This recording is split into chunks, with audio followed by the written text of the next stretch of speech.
Start करते हैं जी exercise 7.6। उसका पहला क्वेश्चन है। अब इस एक्सरसाइज से रिलेटेड जो डिफरेंट है दूसरी एक्सरसाइजेस से वो आपको साथ साथ ही गाइड कर दूंगा मैं। क्वेश्चन 1 है a fair coin is toss 30 times. एक कॉइन को हमने टॉस किया 30 बार। The result of which is tabulated below. Study the table and answer the questions given below the table. मैं थोड़ा सा आपको बताता हूँ। यहाँ पर एक कॉलम बना हुआ है टेबल में टैली मार्क्स। इसका क्या मतलब होता है भाई 30 बार आपने कॉइन को टॉस किया, तो जब हम ये एक्सपेरिमेंट्स कर रहे होते हैं एक से ज़्यादा बार तो हम एक टेबल बना लिया करते हैं। तो हमने एक बार कॉइन को टॉस किया तो फ़र्ज़ कर लें हेड आ गया, हमने यहाँ पर एक लाइन लगा ली, राइट। नेक्स्ट कॉइन को टॉस किया, टेल आ गई, यहाँ पर फ़र्ज़ कर लो एक लाइन लगा ली। और फ़र्ज़ कर लें फिर मुसलसल 4 बार हेड आ गया तो हमने यहाँ पर लगा के 3 लाइंस, 4 लाइंस पूरी करके एक को हमने यूं क्रॉस कर दिया, 5 का एक बंडल बना लिया। यानी हम टैली कर रहे हैं यार कितनी बार हेड आ रहा है और कितनी बार टेल आ रहा है।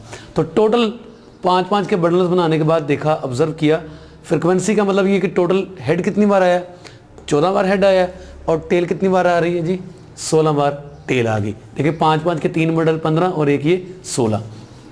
टोटल डेफिनेटली हमारे जितनी बार हमने ट्रायल किया था ये 30 था। तो इनका सम आप यहाँ से भी चेक कर सकते हैं। ये टोटल कितना होगा जी, 14 + 16 30 होगा। तो वेरी सिंपल। कहता है जी how many times does head appear. Head कितनी बार आ रहा है, लो जी हेड आ रहा है जी 14 टाइम्स। इसका आंसर हो गया 14। It's so simple. नेक्स्ट जी how many times does tail appear. Tail कितनी बार आ रही है, आप देख रहे हैं 16 बार आ रही है। तो इसका आंसर हो गया जी 16। Third one, estimate the probability of the appearance of head. Head की प्रोबेबिलिटी निकालनी है, हेड कितनी बार आ रहा है। तो चेक करें जी हेड 14 टाइम्स आ रहा था, टोटल आपने देखा 30 था, तो हेड की प्रोबेबिलिटी कितनी बन गई, प्रोबेबिलिटी ऑफ हेड कितनी बार आ रहा था जी 14 टाइम डिवाइडेड बाय टोटल 30 था, 2 पे डिवाइड कर दें 7/15 आपका आंसर आ गया। Estimate the probability of the appearance of tail, fourth part जी। टेल की प्रोबेबिलिटी निकालनी, कितनी बार आ रही है, 16 बार आ रही है। तो प्रोबेबिलिटी ऑफ टेल क्या बन जाएगी आपकी, number of tail divided by number of S, क्या बन जाएगा जी 16/30 जी। 2 पे डिवाइड किया तो 8/15, ये आपका आंसर आ रहा है। नेक्स्ट क्वेश्चन 2 कहता है जी a dice toss 100 times. Die को टॉस किया गया 100 टाइम्स, इन सब का सम 100 ही होगा। आप चेक करना चाहें तो कर सकते हैं, ठीक हो गया जी। The result is tabulated below. Study the table and answer the questions given below the table. तो यहाँ पर भी वही काम है, हमने डाई को रोल किया है, ठीक है जी। तो फर्ज कर लें फर्स्ट टाइम रोल किया तो एस, जिसे हम 1 को हम आमतौर पर एस बोलते हैं, 1 आ गया। एक बार हमने लाइन लगा दी, 4 लाइनें पूरी होगी तो 5वीं लाइन यूं क्रॉस करके, टैली है ये, मैं आपको पिछले क्वेश्चन में समझा चुका हूँ। 14 बार जो है आपका 1 आया है, 17 टाइम्स 2, फिर 20 times 3, 18 times 4, 15 times 5 and 16 times आपका 6 आया हुआ, ठीक हो गया जी।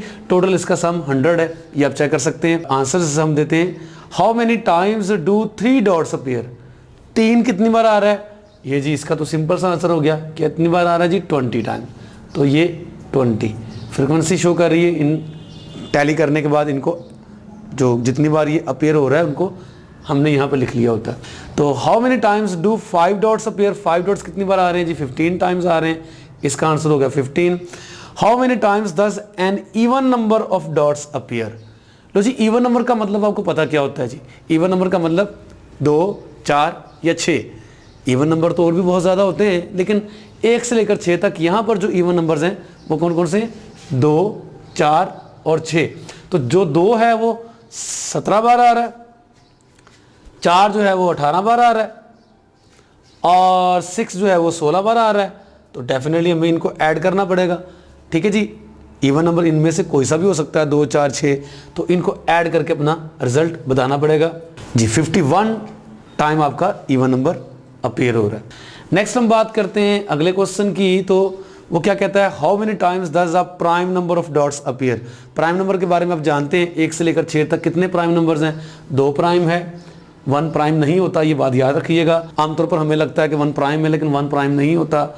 2 प्राइम है, 3 प्राइम है और इनमें से 5 प्राइम है। तो हमने इस वक्त देखना है 2 कितनी बार आ रहा है, 17 बार आ रहा है। उसके बाद 3 20 बार आ रहा है। नेक्स्ट 5 कितनी बार आ रहा है जी, 15 दफ़ा आ रहा है। तो इनको आप ऐड कर लें, ठीक है जी। 52 टाइम्स जो है ना आपका एक प्राइम नंबर जो है ना हम कह सकते हैं अपीयर हो रहा है। नेक्स्ट पार्ट की बात करते हैं क्वेश्चन 5 की। 5 में कहता है find the probability of each one of the above cases. ये जो ऊपर वाले 4 पार्ट्स आपको दिए हुए हैं, इनमें आपने काउंट किया था कितनी कितनी बार आ रही है, जिसके बारे में पूछा गया था। अब हमने इस पार्ट में इन्हीं सब की प्रोबेबिलिटी निकालनी है। तो पहला पार्ट करते हैं जी, हमने इसमें प्रोबेबिलिटी निकालनी है 3 डॉट्स की। 3 डॉट्स, अच्छा जी 3 डॉट्स कितनी बार आ रहे थे जी, 20 बार आ रहे थे। टोटल ट्रायल 100 थे, 100 पे डिवाइड कर देंगे तो ये आपके पास 1/5 प्रोबेबिलिटी आ जाएगी 3 डॉट्स की। सेकंड हमने 5 डॉट्स की निकालनी थी प्रोबेबिलिटी। 5 डॉट्स जी कितनी बार आ रहे थे, 15 टाइम्स आ रहे थे। 15/100, 5 पे डिवाइड कर देंगे तो 3/20। नेक्स्ट हाउ मेनी टाइम्स कहता है 10 an even number. Even number की अब हम प्रोबेबिलिटी निकाल लेंगे। पहले काउंट किया था, अब प्रोबेबिलिटी निकाल लेंगे। हमने देखा कि 51 काउंटिंग थी इसकी इवन नंबर की, तो प्रोबेबिलिटी ऑफ इवन नंबर जब कैलकुलेट करेंगे तो ये 51/100 आ जाएगी। Finally the probability of prime number,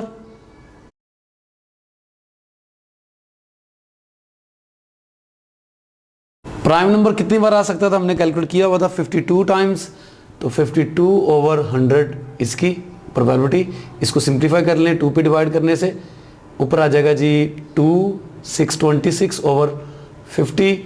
further 2 पे डिवाइड किया तो 13/25 इसकी प्रोबेबिलिटी आ गई जी। क्वेश्चन 3 पढ़ते हैं। The egg supplied by a poultry farm during a week broke during transit as follows. अंडों को मुंतकिल करते हुए, ठीक है जी, किस दिन कितने अंडे टूटे, इसकी परसेंटेज दी गई हुई है कि पहले दिन 1% अंडे टूटे। अब टोटल कितने अंडे थे इस बात का नहीं मैं पता, लेकिन परसेंटेज दी हुई है, उनकी परसेंटेज कैलकुलेट कर लेते हैं। सबसे पहले आपको परसेंटेज के बारे में बता दूं। परसेंटेज दरअसल क्या है, ये भी प्रोबेबिलिटी की एक दूसरी फॉर्म है। यानी सिर्फ इतना फ़र्क होता है कि अगर हमने बात की हुई है 5/50 की, तो प्रोबेबिलिटी कितनी बनती है 5/50 यानी कि 1/10।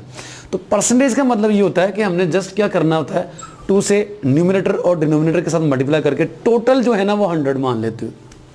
यानी परसेंटेज भी दरअसल प्रोबेबिलिटी है उस केस में जब हमने जो टोटल जो हमारे पास ऑब्जेक्ट्स हैं वो जितनी भी हों, हमने उनको 100 अज्यूम करके उसकी परसेंटेज 100 में से निकालनी होती है। तो परसेंटेज का मतलब यही है, ये प्रोबेबिलिटी ही है।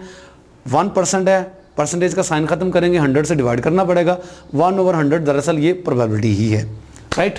तो पहले दिन की प्रोबेबिलिटी 1% है, फिर 2% है, फिर 1.5% है, 0.5% है, 1% है, नेक्स्ट 2% और अगले दिन फिर 1% है। ये 7 दिनों की प्रोबेबिलिटीज दी हुई हैं कि इन दिनों में कितने कितने अंडे टूटे। तो क्या इन जो 7 हमारी ऑब्जर्वेशंस हैं लास्ट कुछ डेज की कि इतने इतने अंडे टूटे हैं, क्या इनकी बेस पर हम किसी भी दिन कितने अंडे टूट सकते हैं उसकी प्रोबेबिलिटी कैलकुलेट कर सकते हैं? जी कर सकते हैं। ये प्रोबेबिलिटी कैलकुलेट कर तो सकते हैं, लेकिन ये प्रोबेबिलिटी दरअसल एस्टिमेटेड प्रोबेबिलिटी होगी, ठीक है जी।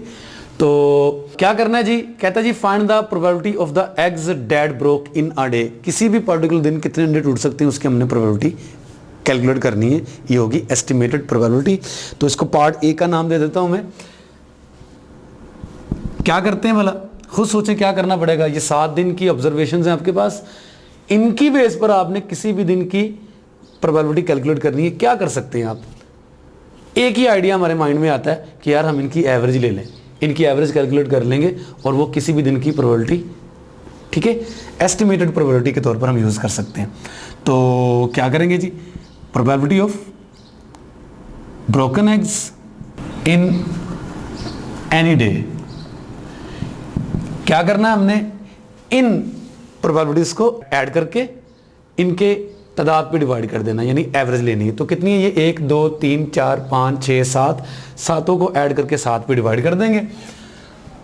1% प्लस 2% प्लस 1.5% यानी 1.5, 1.5%, 0.5% का मतलब 0.5%, नेक्स्ट जी 1%, फिर जी 2%, फाइनली 1%। 7 पे कर देंगे डिवाइड। चलिए जिनको ऐड करते हैं, 1 + 2 3, 3 + 1.5 4.5 + 0.55, टोटल हो गया जी 9। 9% ओवर 7, परसेंटेज का साइन खत्म करेंगे, प्रोबेबिलिटी आ जाएगी। तो चलिए जी, परसेंटेज का साइन खत्म करने के लिए 100 से डिवाइड करना पड़ता है, तो ये हो जाएगा 9/700। ये किसी भी दिन की प्रोबेबिलिटी जो है वो हम कह सकते हैं एस्टिमेटेड प्रोबेबिलिटी।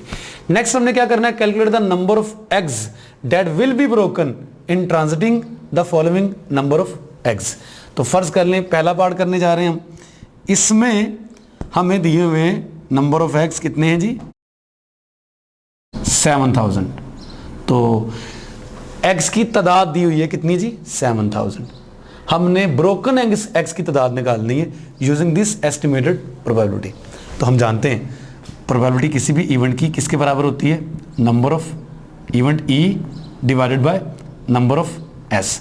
हम किसकी प्रोबेबिलिटी कैलकुलेट करने जा रहे हैं, ब्रोकन एग्स की। तो E इस वक्त इवेंट फर्ज कर लें किसको शो कर रहा है, ब्रोकन एग्स को। ठीक है जी, उस दिन जिस दिन हमारे पास टोटल अंडे कितने थे, 7000। तो अब क्या करना है जी, हमने नंबर ऑफ E हमने फाइंड करना था। नंबर ऑफ E लिखा जा सकता है कैसे, probability of E into number of S।